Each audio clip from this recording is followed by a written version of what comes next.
नमस्कार, आपका एक बार फिर स्वागत है। और आज के इस अध्याय में हम डिस्कस करेंगे हिमालयन रिवर के बारे में।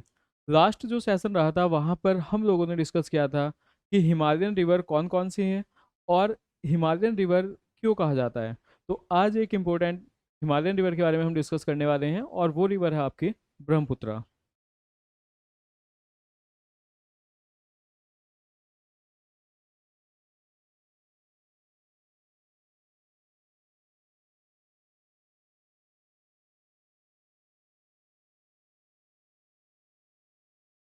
ब्रह्मपुत्र नदी,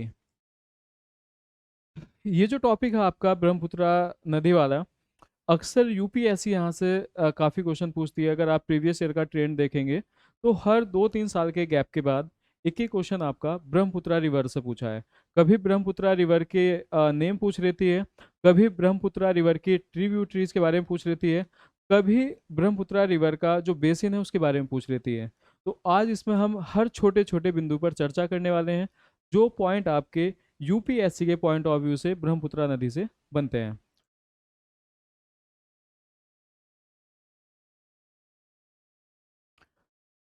ब्रह्मपुत्रा के लिए सबसे पहले एक इसका स्केच ड्रॉ करते हैं।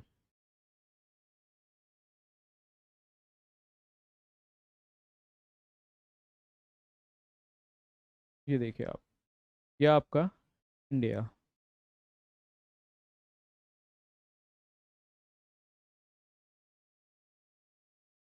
यहाँ पर एक ग्लेशियर है आपका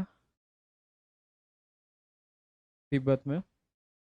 ग्लेशियर को हम ऊपर बना देते हैं यहाँ पर।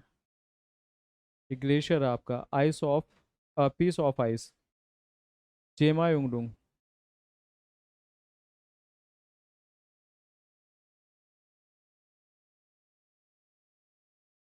जेमा युंगडुंग जो ग्लेशियर है, इसके नीचे एक लेक है आपकी। जब ये ग्लेशियर मैट होता है तो यहाँ पर एक लेक है, और इस लेक का नेम है मानसरोवर लेक।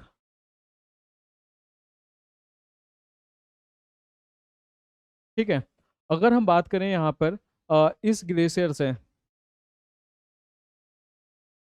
एक रिवर आपकी निकलती है, जो जिग जैग शेप में फ्लो होते हुए इंडिया में एंटर होगी, और इंडिया में एंटर होने के बाद आपका यहाँ पर बे ऑफ बंगाल में गिर जाती है। हाँ बिल्कुल, ध्यान रखना है, यहाँ पर बंगाल की खाड़ी में जाती है ये। तो थोड़ा सा इसके बारे में डिस्कस करेंगे, बल्कि इसे और एक बड़े मैप पर डिस्कस करेंगे। उससे पहले देख लेते हैं यहाँ पर ग्लेशियर आपका तिमायुंगडुंग। ठीक है, कहाँ पर है आपका ये तिब्बत में है आपका, और तिब्बत का वो पोर्शन जो चाइना के द्वारा एक्वायर है। ऑलमोस्ट पूरा तिब्बत ही आपका चाइना ने एक्वायर किया है। इस ग्लेशियर से एक रिवर तो आपकी इस साइड में चली गई, एक रिवर आपकी जाती है वेस्ट साइड में। और ये जो रिवर है आपकी, इसे भी हम डिस्कस करेंगे नेक्स्ट टॉपिक पे, इंडस रिवर। या आपकी इंडस नदी, इंडस यानी सिंधु नदी। और ये जो रिवर है आपकी, इस रिवर का नेम है ब्रह्मपुत्रा। लेकिन आप देखिए यहाँ पर, जब ये रिवर आपकी तिब्बत में फ्लो करती है तो जिग जैग शेप है, जिसके कारण इस रिवर को कहा जाता है सांगपो रिवर या सियांग रिवर। और कहाँ पर इसे कहा जाता है? ये कहा जाता है आपका तिब्बत में। ठीक है। अब सांगपो से ये मत समझना कि सांगपो मतलब सांप, जो स्नैक्स वगैरह होते हैं इसमें स्नैक सांप वगैरह पाए जाते हैं। इसका जो फ्लो है वो सांप की तरह है। इसका जो प्रवाह है वो सांप की तरह है। जैसे सांप आपका चलता है, वैसे ही किसका प्रवाह है आपका? ब्रह्मपुत्रा रिवर का। इसी वजह से ये सांगपो कहलाती है। अब फाइनली हिमालय पर्वत के पैरेलल फ्लो करने के बाद यहाँ पर एक रेंज है आपकी, सॉरी एक पीक है यहाँ पर। उस पीक से ये एक बैंड बनाती है, और बैंड बनाते हुए इंडिया में एंटर होती है। और ये पीक का नाम है आपका नामचा भैरवा पीक। ठीक है। अगर हम बात करें हिमालय पर्वत की, हिमालय पर्वत का जो ईस्ट वाला हिस्सा है, जो पूर्वोत्तर वाला हिस्सा है, वहाँ पर एक हाईएस्ट पीक है जिसका नाम है नामचा बरवा। यहाँ पर ये रिवर एक बैंड बनाएगी, और बैंड बनाने के बाद ये इंडिया में एंटर होती है। बैंड मतलब एक घुमाव आपका, ये आपका बैंड समझिए। इस बैंड को बनाते हुए ये इंडिया में एंटर होगी। और ये जो बैंड है आपका यहाँ पर, इसका नेम है आपका ग्रैंड कैनियन। इसे किस नाम से जानते हैं? इसे जानते हैं सियांग ग्रैंड कैनियन। किस रिवर के द्वारा फॉर्म होता है? ब्रह्मपुत्रा रिवर के द्वारा। यहीं पर एक छोटा सा पास है, पास यानी दर्रा, और जिस दर्रे का नाम है यांग योप पास। ब्रह्मपुत्रा बेसिकली भारत में यांग योप पास के थ्रू एंटर होती है। ठीक है, यांग या दर्रा, जिसे आम भाषा में हिंदी में कहा जाता है, उस दर्रे के माध्यम से ब्रह्मपुत्रा भारत में प्रवेश करती है। कैनियन कौन सा है? चियांग ग्रैंड कैनियन, एक बहुत बड़ा कैनियन है, एक बहुत बड़ा आपका बैंड है। और ये जो बैंड है, अगर इस बैंड की हम बात करें, वर्ल्ड लार्जेस्ट बैंड, मतलब दुनिया का सबसे बड़ा बैंड, और वर्ल्ड लार्जेस्ट नैरो बैंड, मतलब दुनिया का सबसे बड़ा संकरा कैनियन जो है आपका, किसके द्वारा फॉर्म होता है? ब्रह्मपुत्रा के द्वारा।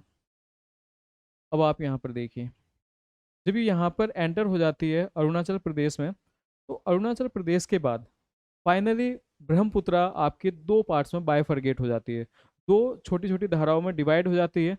और दो छोटी धाराओं में डिवाइड होती है कहाँ पर? अरुणाचल प्रदेश में, सॉरी आसाम में। और यहाँ पर बीच में आपका लैंड है, ये आपका लैंड। ये जो लैंड वाला हिस्सा है, भूमि वाला हिस्सा है, बेसिकली ये एक आइलैंड है, एक आपका द्वीप है। और ये जो द्वीप है किसके द्वारा बनता है? रिवर के द्वारा। और कौन सी रिवर के द्वारा? ब्रह्मपुत्रा के द्वारा।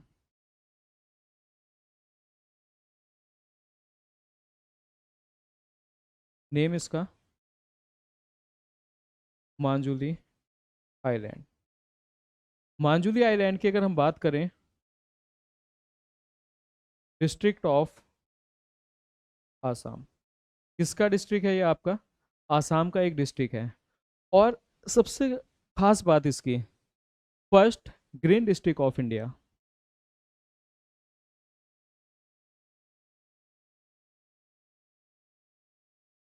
First green district of India, Bharat का पहला ग्रीन डिस्ट्रिक्ट, मतलब भारत का पहला हरित जनपद। अब यहाँ पर एक बहुत बड़ा पॉइंट है कि भाई ग्रीन डिस्ट्रिक्ट क्यों कहा जाता है? ग्रीन डिस्ट्रिक्ट इस वजह से नहीं कहा जाता है कि वहाँ पर पेड़ पौधे ज़्यादा हैं। ग्रीन डिस्ट्रिक्ट का मतलब आपका जीरो कार्बन प्रोडक्टिविटी, मतलब जहाँ पर आपका कार्बन का प्रोडक्शन जीरो हो। ठीक है, अब कार्बन का प्रोडक्शन आप एक आम भाषा में समझिए। फॉर एग्जाम्पल, जो आपके व्हीकल्स होते हैं, वाहन होते हैं, जो फैक्ट्री होती हैं, उन फैक्ट्री से निकलने वाला जो धुआं है उसमें भी कार्बन है, उस स्मोक में भी कार्बन है। हम जो खाना वगैरह चूल्हे बनाते हैं उसमें भी कार्बन है। तो ये एक ऐसा डिस्ट्रिक्ट है जहाँ पर आपका मूवमेंट ऑफ व्हीकल्स या मूवमेंट ऑफ ट्रांसपोर्टेशन आपका बहुत कम मात्रा में है, वाहनों की संख्या बहुत कम है, जिस कारण वहाँ पर आपका कार्बन का प्रोडक्शन जीरो है। दूसरा, अगर हम इस डिस्ट्रिक्ट की बात करें मांजुली की, तो यहाँ पर फैक्ट्री वगैरह, इंडस्ट्री वगैरह नहीं है। वहाँ के जो निवासी हैं वो केवल कन्वेंशनल व्हीकल का यूज करते हैं, या तो पैदल ट्रैवल करते हैं या फिर वो आपका साइकिल वगैरह का यूज करते हैं, जिस कारण वहाँ पर कार्बन की प्रोडक्टिविटी बहुत कम है। और इसी वजह से इसे भारत का फर्स्ट कार्बन डिस्ट्रिक्ट घोषित किया गया है। Clear? Major point,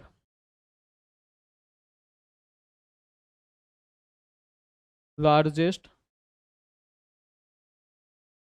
river island of world, पूरे वर्ल्ड का सबसे बड़ा रिवर आइलैंड है।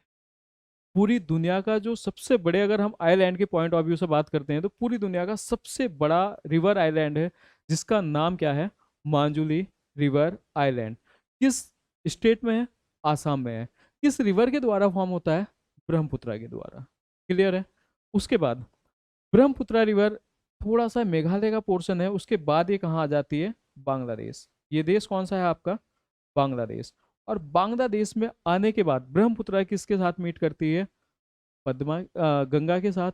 और गंगा के साथ मर्ज होने के बाद ये रिवर बे ऑफ बंगाल में गिर जाती है। चलिए, ये तो इसका बेसिक कॉन्सेप्ट था। अब हम इसकी ट्रिब्यूटरी के बारे में बात करेंगे। इससे जो बनने वाले क्वेश्चन है, यूपीएससी कैसे पूछता है, वो सारी चीज़ों को हम डिस्कस करेंगे। बने रहिए क्लास में। ये बेसिक कॉन्सेप्ट थे इसके।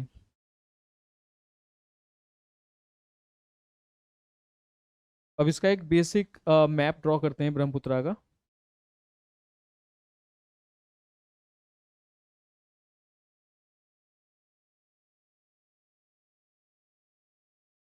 देखिए, जब तक आप ज्योग्राफी को मैपिंग के थ्रू नहीं पढ़ेंगे, जब तक आप मैप का प्रयोग नहीं करेंगे, तब तक आपके माइंड में कॉन्सेप्ट नहीं आएंगे। चाहे आप कितनी भी किताबों का अध्ययन कर लीजिए, चाहे आप कितने भी study material, class notes, coaching notes कुछ भी पढ़ लीजिए, जब तक आप मैप से इन चीज़ों को नहीं सोचेंगे, मैप से ड्रॉ करके नहीं देखेंगे, तब तक आपके कॉन्सेप्ट क्लियर नहीं होंगे। अब यहाँ पर सारे कॉन्सेप्ट में मैथ्स मैपिंग के थ्रू बताऊंगा। उन सारे कॉन्सेप्ट को आपको अपने नोटबुक में ड्रॉ करना है, जिसके बाद आपका कोई भी क्वेश्चन इस टॉपिक से यूपीएससी का नहीं बचेगा। चलिए देखिए, ये आपका ब्रह्मपुत्र है। यहाँ पर पॉइंट क्या हुआ है? ट्रिब्यूटरीज,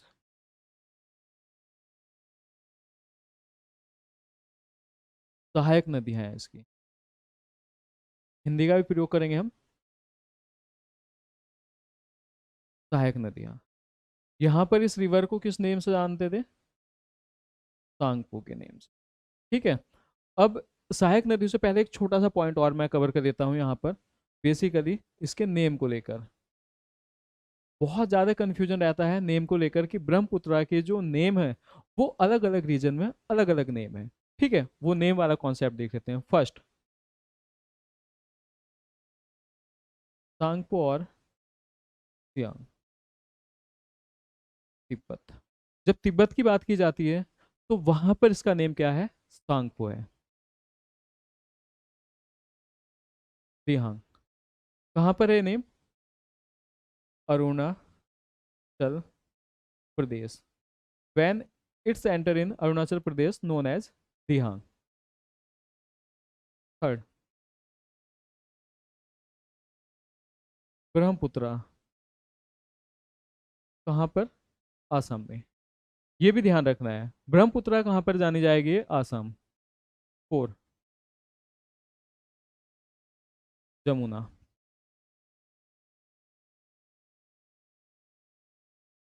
बांग्लादेश। जब ये रिवर आपकी बांग्लादेश में पहुंचती है तो तब इसे किस नाम से जानते हैं? जमुना के नाम से जानते हैं। ये आपको ध्यान रखना है। यमुना अलग है, जमुना अलग है। सांगपो, दिहांग,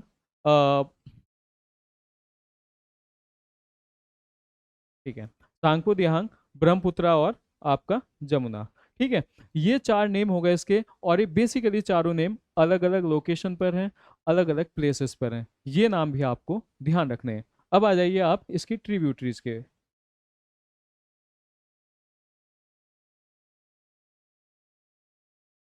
फर्स्ट,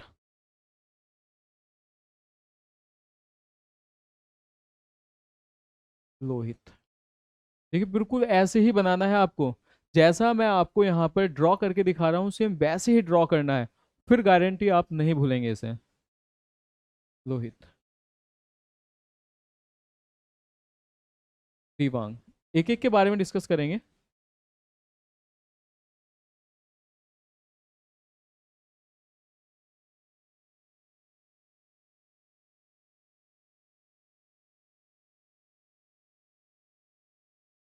सुवन, श्री।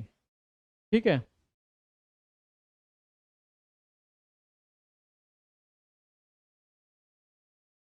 जिया भरोली। नाम लिखते जाइए आप। ये मैप आपको किसी भी बुक में नहीं मिलने वाला, ये ध्यान रखना आप।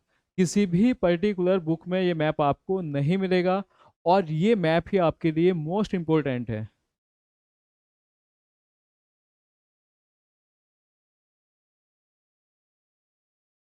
कामेंग, मानस। ठीक है, सुबनसिरी, जिया बरेली, कामेंग, मानस।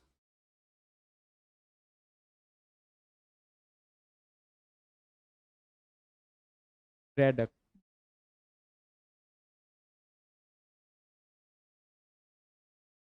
तिस्ता।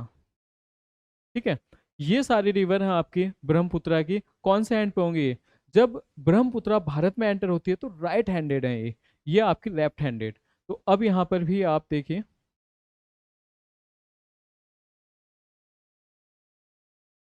काम्पिली। ठीक है।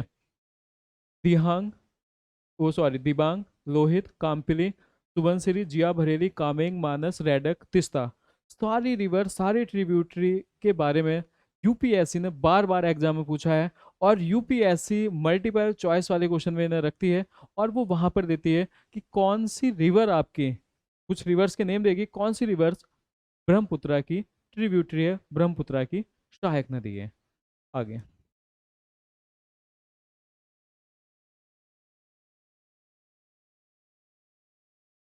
यहाँ पर एक बांग्ला, ये वाला जो हिस्सा है आपका बांग्लादेश वाला हिस्सा हो गया। ये सब मान लीजिए ये आपका बांग्लादेश।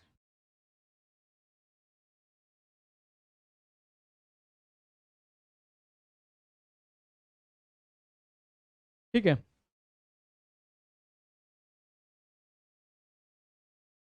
अब जब ये रिवर आपकी बांग्लादेश में जाती है, अभी जैसा मैंने पहले आपको बताया है, तो यहाँ पर इसे किस नेम से जानते हैं? जमुना के नेम। उसके बाद, जैसा कि मैंने लास्ट में बता चुका हूँ मैं पहले भी, रिश्ता है ये। यहाँ पर एक रिवर आती है इधर से, वो रिवर और इसमें आकर मिलेगी, और ये कौन सी रिवर है आपकी? गंगा। ठीक है। रिवर कौन सी है? जमुना। गंगा और जमुना, यहाँ पर देखिए आप, गंगा और जमुना दोनों ये एक दूसरे को मीट करेंगी, और तब इसका नाम हो जाता है पद्मा। किस नाम से जाने जाएगी? पद्मा। लेकिन ब्रह्मपुत्रा की एक लेफ्ट हैंडेड ट्रिब्यूटरी और है।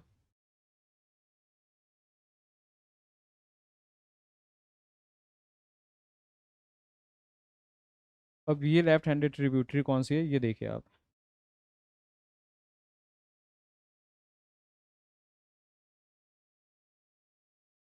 ठीक है।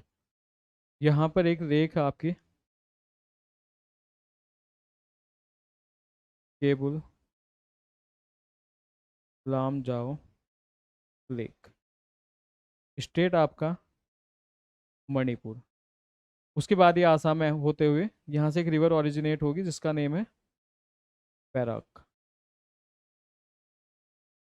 अब ये जो रिवर है आपकी बैराक, यहाँ पर इसे मैं थोड़ा सा दोबारा लेना चाहूँगा। ये रिवर आपकी वहाँ से आएगी फ्लो होते हुए बांग्लादेश, और यहाँ पर ये दो पार्ट में डिवाइड हो जाती है। ठीक है। ये रिवर आपकी दो पार्ट में डिवाइड हो जाएगी। फर्स्ट नेम सुरमा, फिर कोसियारा। दो पार्ट में ये बायफरगेटेड हो गई, सुरमा और कोसियारा। बायफरगेटेड होने के बाद जब ये जॉइंट हो जाती है, जुड़ जाती है, तब इसे जानते हैं मेघना के नाम से। चलिए पहले इसी पर डिस्कस करते हैं, यहाँ से काफी क्वेश्चन बन रहे हैं। रिवर कौन सी है? बैराक। इंडिया में किस नाम से जानते हैं इसे? बैराक रिवर के नाम से, बैराक नदी के नाम से। ओरिजिनेट कहाँ से होगी? केबुल लामजाओ।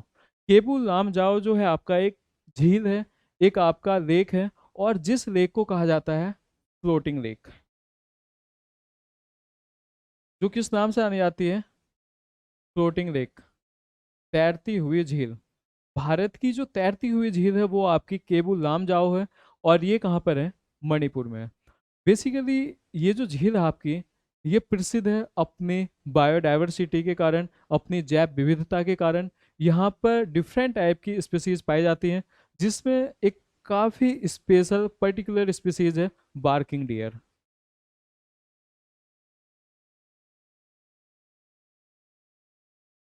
बार्किंग डियर, भौंकने वाला हिरन। अब देखिए सुनने में बड़ा अजीब सा लगेगा कि भाई भौंकते, बार्क तो कुत्ते करते हैं, क्या हिरन भी बार्क करती है? जी हाँ, हिरन भी बार्क करती है। और ऐसी हिरन आपकी किस लेक के आसपास पाई जाती हैं? केबुल लामजाओ लेक के आसपास। और केबुल लेमजाओ लेक इतनी प्रसिद्ध हुई कि इसके आसपास का जो बायोडाइवर्सिटी प्लेस है वो एक नेशनल पार्क बना दिया गया है, और उसका नाम है केबुल लामजाओ नेशनल पार्क। ठीक है। अब इसे तैरती हुई झील क्यों कहा जाता है? सुनने में बड़ा अजीब सा लगेगा, भाई तैरती हुई झील मतलब ये तैर रही होगी।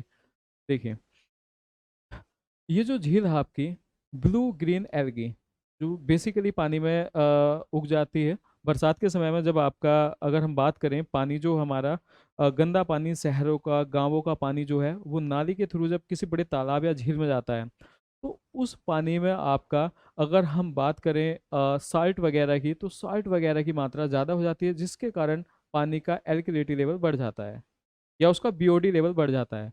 बीओडी, बायोलॉजिकल ऑक्सीजन डिमांड, जब ये बीओडी लेवल बढ़ेगा तो बीओडी लेवल बढ़ने के कारण उसमें आपका ब्लू ग्रीन एल्गी, ये जो ब्लू ग्रीन एल्गी है, ये हरे रंग की एक घास टाइप की होती है, ये उगने लगती है। और इस झील में इस एल्गी की या इस घास की जो मात्रा है वो काफ़ी ज़्यादा है, और वो जो घास आपके वो पानी में फ्लोट करती रहती है, तैरती रहती है, जिस कारण इस झील को फ्लोटिंग लेक कहा जाता है। क्लियर? यहाँ से बराक रिवर निकली। बराक रिवर आपकी जब फाइनली बांग्लादेश में एंटर होगी, तो ये दो पार्ट में बायोफरगेट हो जाती है, जिसमें एक का नाम है सुरमा नदी, एक का नाम है कोशियारा। ग्लेडर्स और क्रोकोडाइल्स के बारे में भी हम आगे पढ़ने वाले हैं, और ये जब हम बायोडाइवर्सिटी वाला पोर्शन पढ़ेंगे तो वहाँ पर ये चीज़ों को पढ़ेंगे। तो जो सुरमा नदी है आपकी, यहाँ पर आपका घड़ियाल वगैरह पाए जाते हैं। ठीक है, या चंबल वगैरह में आपके घड़ियाल पाए जाते हैं, वैसे ही घड़ियाल आपके सुरमा नदी में पाए जाते हैं। फाइनली ये दोनों नदी एक साथ मर्ज होती हैं। मर्ज होने के बाद इन दोनों रिवर को कंबाइनली मेघना के नाम से जाना जाता है। और मेघना फाइनली किस रिवर में मिल जाती है? पद्मा रिवर। कौन सी रिवर है? पद्मा। मैप को बहुत अच्छे ड्रॉ कर लेना है।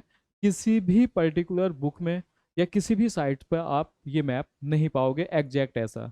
इतने सारे ट्रिब्यूटरी किसी भी मैप पर नहीं है। ठीक है, तो अच्छे से इस मैप को ड्रॉ कर लीजिए। आगे अब आ जाइए इसकी ट्रिब्यूटरीज पर। फर्स्ट, दिहांग। कई बार पूछी जाती है ट्रिब्यूटरी, रीजन क्या है?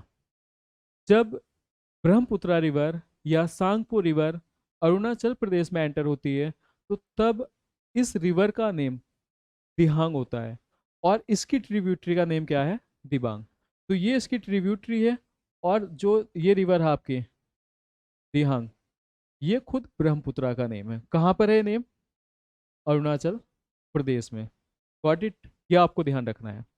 रोहित, पूछा गया है इसके बारे में, बस सिंपल सा ध्यान रखना है आपको। रोहित के बाद आपका सुबनसिरी, ये नाम आपको ध्यान रखना है। लेकिन सुबनसिरी यहाँ पर एक नेशनल पार्क है।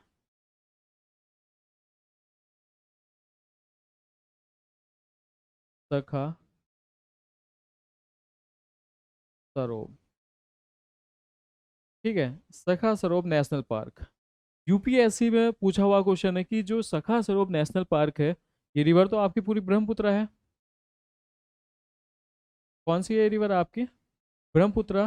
ब्रह्मपुत्र के किस डायरेक्शन में है? तो ब्रह्मपुत्र के कौन से डायरेक्शन में हुआ ये? साउथ डायरेक्शन में। उसके दक्षिण की ओर स्थित है ये आपको ध्यान रखना है। ठीक है, थोड़ा हम आगे बढ़ेंगे। जिया भरेली। जिया भरेली के बाद कामेंग, मानस। अब यहाँ पर देखिए आप कामेंग और मानस पर,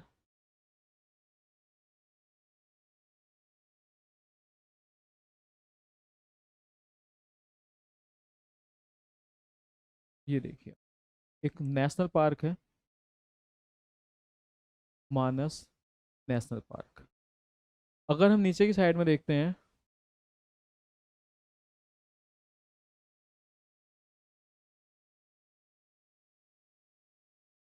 कंचनजंगा नेशनल पार्क। नीचे की साइड में आपका कंचनजंगा, ऊपर की साइड में आपका कौन सा है? मानस national park.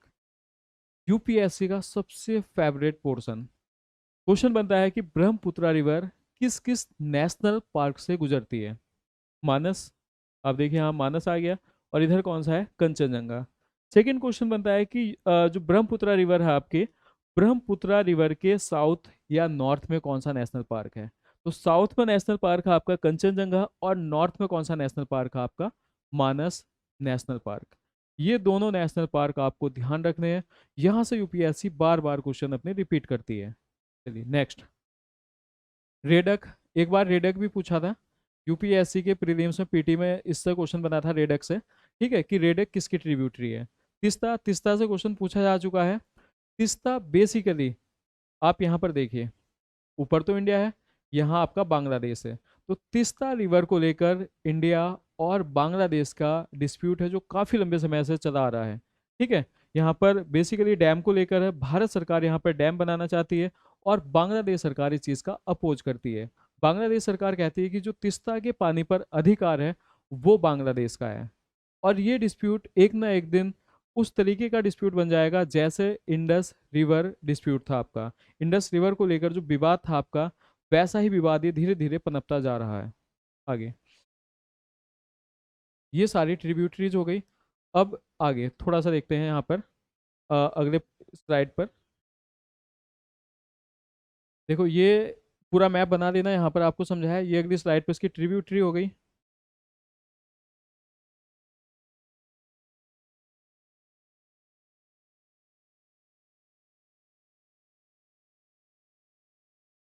Lohit river.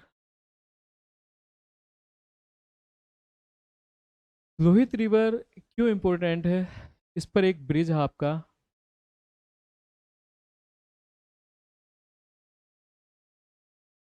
Bhupen Hazarika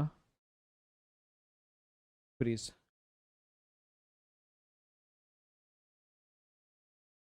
Bhupen Hazarika bridge की अगर हम बात करें, 9.15 किलोमीटर इसकी लेंथ है। बेसिकली ये ब्रिज आपका दो टर्मिनल हैं जिसके बीच में बनाया गया है, ढोला सदिया। एक साइड में आपका सदिया और एक साइड में आपका ढोला। ठीक है, ये ब्रिज असम को अरुणाचल प्रदेश से कनेक्ट करता है। लेंथ इसकी 9.15 किलोमीटर। अगर हम बात करें इस ब्रिज के बनने से पहले, अभी इसे देखिए आप कैसे पीटी से आप मेंस को इंटरलिंक करते हैं केवल ब्रह्मपुत्रा रिवर से ही। जब ये ब्रिज नहीं बना था आपका, तब कहीं ना कहीं जो चाइना बॉर्डर है, जो आपका चाइना बॉर्डर मैंने पढ़ाया है एक वीडियो में, चाइना और इंडिया का डिस्प्यूट पढ़ाया है।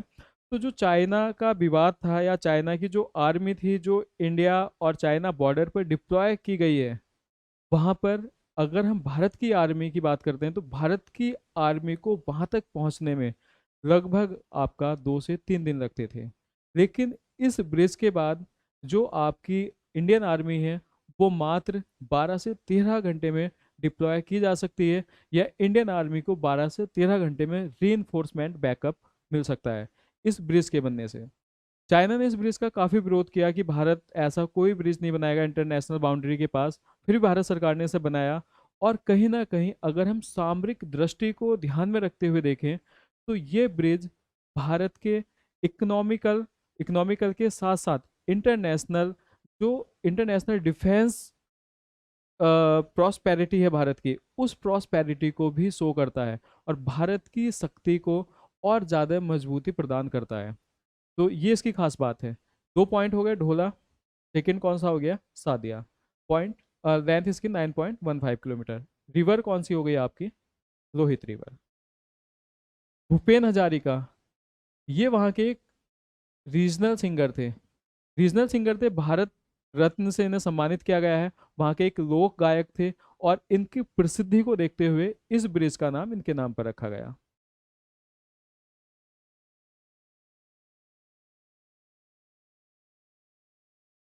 एक ब्रिज है आपका बोगीबील।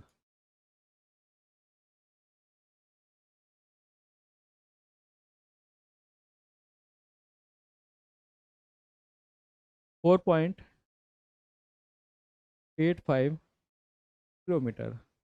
रिवर ब्रह्मपुत्र। लोहित पर नहीं है वो। लोहित पर कौन सा था आपका? वो था आपका भूपेन हजारिका। ये कौन सी नदी पर है? ब्रह्मपुत्रा पर। स्टेट कौन सा है? असम। ठीक है।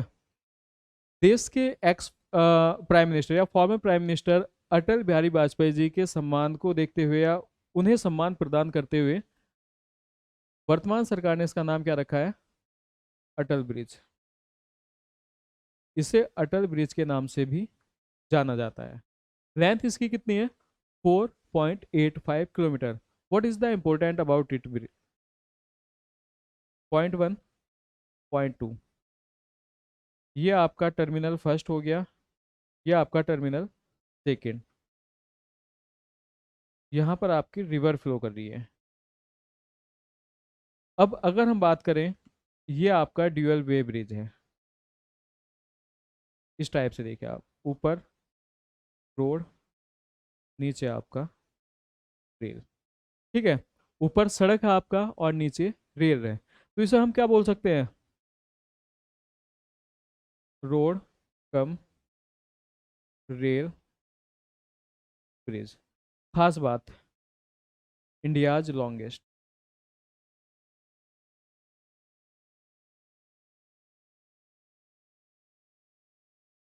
भारत का सबसे लंबा रोड कम रेल ब्रिज कौन सा है? अटल ब्रिज या बोगीबील ब्रिज? और ये ब्रिज आपका कितनी लंबाई है इसकी? 4.85 किलोमीटर। और कहाँ पर है ये? असम। असम में ऑल वेदर कनेक्टिविटी नहीं थी कुछ रीजन में, कुछ रीजन ऐसे थे जहाँ पर आपका हर मौसम में जाना संभव नहीं था। और इस ब्रिज के बनने से बाद असम के उन इलाकों में हर मौसम में जाना संभव हो पाया। किस ब्रिज की वजह से? अटल ब्रिज की वजह से। चलिए, तो अब एक बार देख लेते हैं स्टार्टिंग में क्या हमने पढ़ा। फर्स्ट हमने ब्रह्मपुत्र रिवर के बारे में पढ़ा। अगर हम इसकी लेंथ की बात करें, हालांकि ये वन लाइनर होगा, 2900 किलोमीटर, 2900 किलोमीटर। एक चीज और मैं यहाँ पर बता दूं जो आपके पीसीएस में पूछा जा सकता है, लॉन्गेस्ट रिवर ऑफ इंडियन सब कॉन्टिनेंट। भारतीय उपमहाद्वीप, भारतीय उपमहाद्वीप की सबसे लंबी नदी। अब उपमहाद्वीप या सब कॉन्टिनेंट क्या है? बेसिकली सब कॉन्टिनेंट कोई ज्योग्राफिकल टर्म नहीं है, इसका भूगोल में कोई भी वर्णन नहीं है। एक ब्रिटिश सर्वेयर थे जिनका नाम था क्रेसी। क्रेसी जब भारत आए तो भारत आने के बाद भारत के जो आसपास के नेबर कंट्रीज थे, जिसमें तिब्बत, इंडिया, बांग्लादेश, पाकिस्तान, श्रीलंका, जब उन्होंने ऑब्जर्व किया कि ये सारे देश लगभग एक जैसे, इनकी कल्चर एक जैसी है, रहन सहन एक जैसा है, तो इस रीजन को क्रेसी ने कहा इंडियन सब कॉन्टिनेंट, भारतीय उपमहाद्वीप। तो उस सब कॉन्टिनेंट की सबसे लंबी रिवर आपकी ब्रह्मपुत्र है। लेंथ इसकी 2900 किलोमीटर। यहाँ पर हमने पढ़ा कि कहाँ से ऑरिजिनेट होती है, कहाँ कहाँ से जाती है, भारत में कैसे एंटर होती है, कौन सा पास है आपका, सारी चीज़ें पढ़ी। यहाँ पर हमने पढ़ा सियांग ग्रैंड कैनियन के बारे में। अगली स्लाइड में हमने पढ़ा इसकी ट्रिब्यूटरीज के बारे में, इसकी सहायक नदियों के बारे में। जितनी भी सहायक नदियाँ थी, जितनी भी इसकी ट्रिब्यूटरीज थी जो यूपीएससी के पॉइंट ऑफ व्यू से इंपॉर्टेंट थी, वो सारी ट्रिब्यूटरीज हमने यहाँ पर कवर की। नेक्स्ट हमने इसके बारे में पढ़ा, इस पर ब्रिज कौन सा था? भूपेन हजारी का। फिर अगला ब्रिज था आपका बोगीबील। तो चलिए, आज का ये सेशन आपके लिए बहुत ज़्यादा इंपॉर्टेंट रहा, और फिर मिलते हैं अगले सेशन में। तब तक के लिए लेते हैं आपसे अलविदा। धन्यवाद।